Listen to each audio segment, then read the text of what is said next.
great it is that I'm doing these stories about bigotry and principles of bigotry and so forth, and race hatred. At first, the books had a pretty small following. They even went on hiatus for a few years because sales were kind of weak. But in the 1970s, the books caught the attention of a college student named Chris Claremont. Chris was studying political theory at Bard College, and he had a side job as an assistant at Marvel. He wasn't especially interested in comics. He thought the industry was dying out, and in his opinion, deservedly so, because he felt the characters were just too simple. So after graduating, he got a staff position as a writer, which he saw as a stepping stone to real work, publishing novels.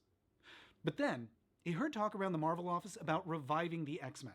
As a metaphor for people fighting for civil rights, they resonated with his background in political theory, and he thought maybe he could make the characters more interesting by writing them like a method actor, thinking through their background, every detail about their lives, to give them more depth. He asked if he could write a few issues, and the X-Men were held in pretty low regard, so nobody else wanted to do it. So Chris Claremont took over, and somehow the stories became very complex. A lot more characters were introduced. The idea of having strong, dynamic women characters at that point in the comics media was very rare. And the idea of having a major black character at that point was very rare. Women then were basically defined as girlfriends, or the girls who got into trouble. Chris's stories tackled dark ideas, heroes who get corrupted, become villains, anti-mutant panics, a vision of the future where mutants are sent to concentration camps. These complex stories hit a nerve. Fans love them, especially fans who might not see themselves in other titles. Marvel told me that the demographic for the readership of the comics, I don't know whether it's true in the movies, is young blacks, young Jews, and young gays. These are all young people who feel that they feel a little bit like mutants, and so sympathise with them and want them to thrive and do well. I spoke to Anthony Oliveira, a writer on many Marvel books, including an X-Men story for Marvel Voices Pride, about why the X-Men are so important to him. I remember very distinctly when I got to the Scholastic book fair, and I really wanted some Spider-Man stuff, because that was what I was into. And then having a book to set X-Men in color, it became an obsession of mine. Just the metaphor of the past really lit up my brain in a moment. I was clear, I didn't know it, I was wrong. The idea of the X-Men as a place where the community knew the world they were friends and putting the lies, these narratives about them that were out there. I think it was the refusal to just make these characters the victim of history, that they were going to fight back and they were going to mold the way that the future would treat them, and that they were going to be active participants in their own narrative. I also talked to J.P. Karliak, the voice of Morph on X-Men 97. For J.P., the X-Men were one of the few places you could find queer stories, even if they weren't explicitly queer. Coding was really the only way to get authentic queer stories into I was picking up everything that they were dropping. I was so used to reading into those metaphors as a kid. And by the way, interviews with Anthony and J.P. posting those as an episode the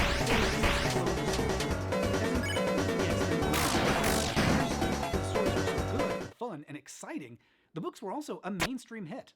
By the 1980s, the X-Men series was one of the most popular in the world. Comics distributors measured other comic books against an X-Men index, comparing the number of orders against orders for that month's X-Men. And it was around that time that the director, Richard Donner, made a successful big-budget version of Superman. Now, there was interest in doing the same with other comic characters.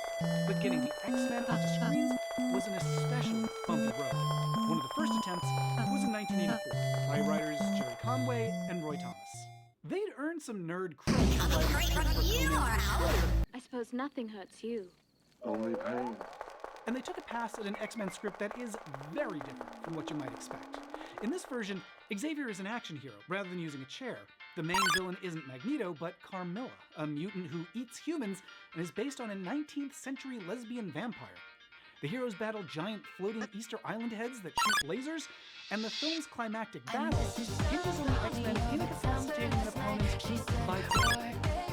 I wish that film had been made, but in addition to being bonkers, the script was very Film rights to the X-Men were held by Orion Pictures, a studio going through some financial trouble and on the verge of collapse.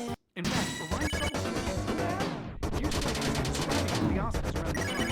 First report about a woman in a coma, waiting about a man in a coma, and then the world used by Orion, the studio in a coma. So, Orion did wind up making that film, and from there, the X-Men license bounced around a lot. In part, that was because Marvel was having financial issues of their own. They kept selling short-term licenses for way cheaper than they probably should have. At one point, there was an X-Men project at a company called Lightstorm, with an interesting director that you've probably heard of. I was part of the initial discussions that we had back in 89 with James Cameron and Lightstorm. James Cameron, the director of Terminator, Titanic, Avatar, they even had a trip written by Cameron's then wife, Catherine Bigelow, and they were in talks with Bob Hoskins to play Wolverine, but two things got in the way. First, Cameron got distracted by, because during an early meeting with Marvel, Stan Lee started talking about Spider-Man. And according to people who were there, James Cameron's eyes lit up. He leaned forward, he started asking questions, and before anyone knew what had happened, he decided to focus on making a Spider-Man film first, with Leonardo DiCaprio as Peter Parker and Arnold Schwarzenegger as Dr. Octopus, which honestly could work, but then the studio they were going to make it with went into business, so X-Men and Spider-Man films evaporated. Then the right bounced around a few more years, from one studio to another. Each time, new executive would make a new round of changes, usually without ever reading the comics or understanding what made the X-Men work. And at the same time, there were a string of terrible movie adaptations of other Marvel properties. There was a low-budget version of Punisher, Captain America, a Nick Fury movie with David Hasselhoff, a Roger Corman Fantastic Four that was never even released, and a film adaptation of Doctor Strange that took